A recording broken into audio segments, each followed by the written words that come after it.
Hey guys, this is Courtney. Welcome back to my channel. Don't forget to like and subscribe below.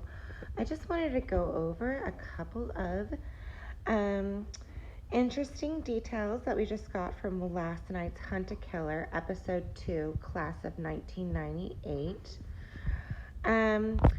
We eliminated another suspect, this time Charlie's wife, Sarah. We also have eliminated Aura. And so here are the suspects left, and I wanted to briefly go over. I did a quick summary when I went through all the witness statements, and I have an idea of who is actually going to be left. So I wanted to give you guys my thoughts on that. So I'm just going to start from the top. I wrote all this down. We're going to do the timeline. The first person to show up at Dimitri's Taverna was Antonio. He arrived before 10. Antonio said he didn't talk much because he already saw Charlie at the pharmacy earlier that day. He left the reunion a little bit after 9, and he said that he saw Charlie drive off with someone, but he couldn't be sure. And he arrived early at the diner. Artie didn't show up for a while, so I think he arrived way before 10. Then we have Artie, or Arthur, and the interesting parts of his statement, he said he was at the school until 9:45. Now, he said that he didn't see Aura, who I guess, would say, oh yeah, I saw him there. He said that they were both doing their different things at the school, so we can't necessarily count him out. Remember, the murder happened at 9:37. So we can't count him out because, Aura didn't see him. But he said he was at the school until 9:45. He saw that the custodial closet was ajar and messed up. He made it to Taverna around 10. He said Antonio was the only one there. So he's basically corroborating Antonio's story that he was there. And presumably with Antonio, we're probably going to get some witness statements from the parents, Nick's parents, saying, that Antonio was in fact there. And if Antonio was there, that pretty much eliminates him as a suspect. After Arthur came around 10, we have Robin saying she came at 10:10. She said she looked for Charlie after, but couldn't find him. She went home and arrived at Taverna at 10:10. Gavin came after her, Nita after him, Nick came last. After that, we have Gavin, who came presumably sometime after 10:10. Gavin said he left at 9, went to the hotel, wanted a nap, maybe drank too much. I don't know. And then he said something really interesting. He said, I was having a good time. I didn't know what would happen. That's such a weird statement. I didn't know what would happen. He said that Nick showed up later. His parents wouldn't feed him until Nick arrived. He was just finishing a cleanse. Now remember also, Arthur mentioned that Gavin showed up with soaking wet hair, which is interesting. All right. After that, Nita showed up sometime after Gavin, so probably around 10:20 would be my guess.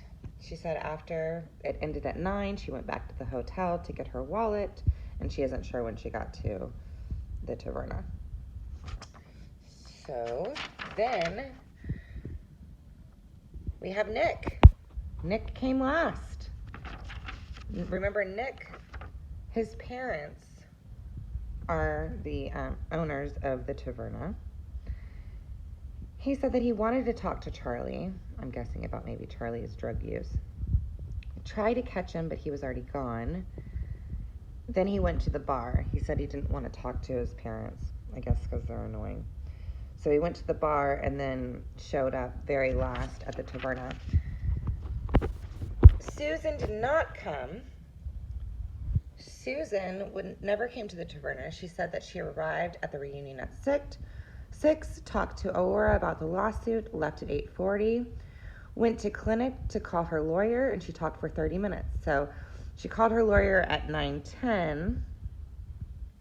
30 minutes would put that at 9:40. She was apparently on the phone with her lawyer. And then she called Aurora at 9:45. So if she's saying this truth, she actually has an alibi. She was on the phone. Probably could not be the one to murder Charlie at 9:37, since she was on the phone with her lawyer. Aurora didn't come to the taverna, obviously, because she was finding Charlie's body and has been eliminated. And the wife didn't come. She was at home ordering food. So I think where we are at, by these statements, we have these main suspects. Robin arrived at 10:10. She doesn't have an alibi. She just said she went home after the reunion to freshen up. Nita came after 10:20. She also doesn't have an alibi. She said she left her wallet at the hotel, so she went to the hotel. Gavin came sometime after 10:10. He also doesn't have an alibi. He made that weird statement, and his hair was wet for some reason. I think it is maybe Arthur, but I think it's hard. Unless he snuck away from cleaning the gym before 9:45. Quickly came all the way down here, so from the gym, all the way down here, killed Charlie, and then got himself back up to here by 10 o'clock. It seems kind of hard for him to do that. So that's where we are. Oh, I did want to just remind everybody about the evidence that we found. We have a Bic lighter that was found underneath the driver's seat, maybe about drug use.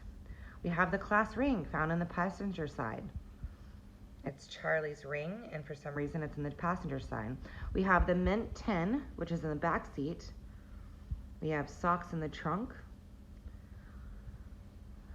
We have the necklace. It's very interesting. The clasp is still shut.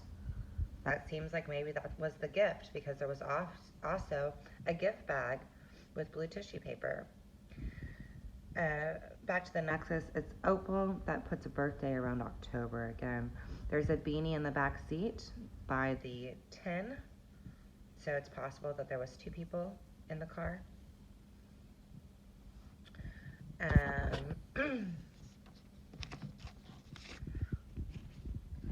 We have a plastic doll with a note, air freshener, gum. I think the most important thing will be probably the necklace and the class ring. So I think our 3 main subjects: Robin, his ex-girlfriend, it would make sense for the ring, perhaps the necklace. Nita, maybe he was having an affair with her. And Gavin, what's going on with that? Weird statement. I do not think that it will be Nick, because he says that he was at a bar, so presumably there's witnesses at the bar. And I don't think it's Antonio, because he arrived before 10. There will probably be a witness statement from Nick's parents saying that he was there. Susan seems to have an alibi at the time, so that just leaves these 4. All right, guys, that's where we are. Stay tuned. Don't forget to ring the bell, hit that like button, all the things.